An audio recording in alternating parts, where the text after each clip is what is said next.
नमस्कार दोस्तों, युवा श्योर ठंड में आप सभी का स्वागत है। डिक्टेशन 5 सेकंड बाद शुरू होगी।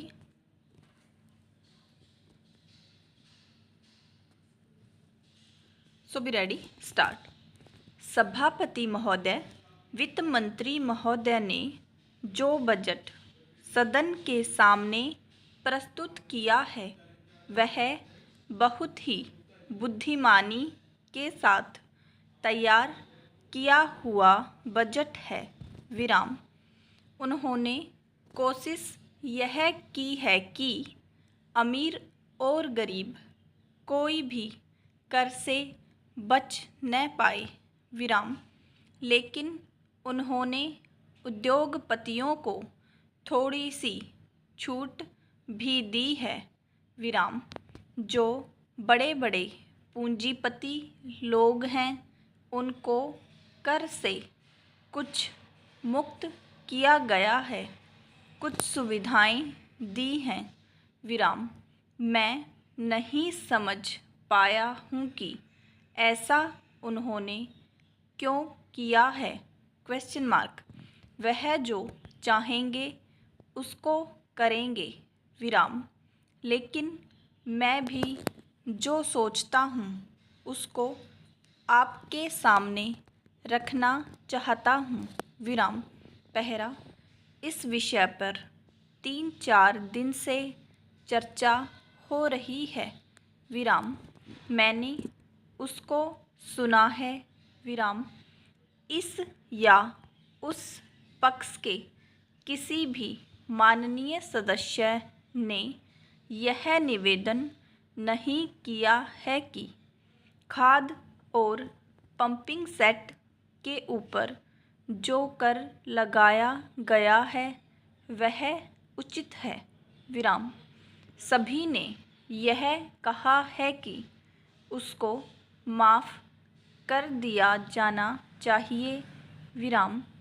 जब सारे सदन के लोग, सभी प्रतिनिधि एक आवाज़ से कहते हैं कि खाद और पंपिंग सेट के ऊपर कर न लगाया जाए तो मैं समझता हूँ कि उनको इस बात को मान लेना चाहिए। विराम। ऐसी कोई बात नहीं की जानी चाहिए जिससे किसान रुष्ट हो, उनके उत्पादन में बाधा पड़े। विराम। पहला, भारत गाँवों में बसता है। विराम। 80% लोग गाँवों में रहते हैं। विराम। हम गांधी जी के विचारों का अनुपालन करते हैं। विराम। गांधी जी ने जो कुछ भी कहा गांव के लोगों के लिए कहा, ग्रामीण जनता के लिए कहा। विराम। उन्होंने गाँव के लोगों को उठाने की बात कही। विराम।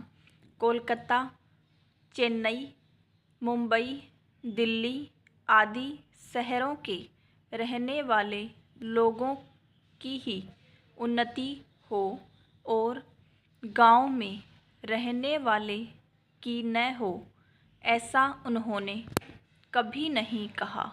विराम।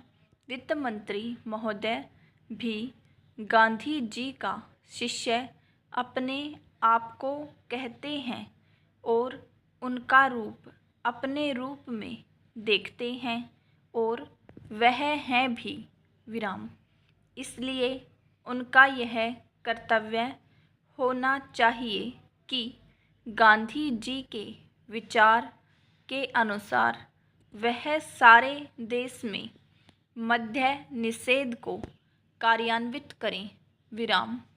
चूँकि हमारा कृषि प्रधान देश है इसलिए वह पशुधन को बढ़ाएं, उन्नति की व्यवस्था करें और सारे देश में गोवध को बंद करें। विराम।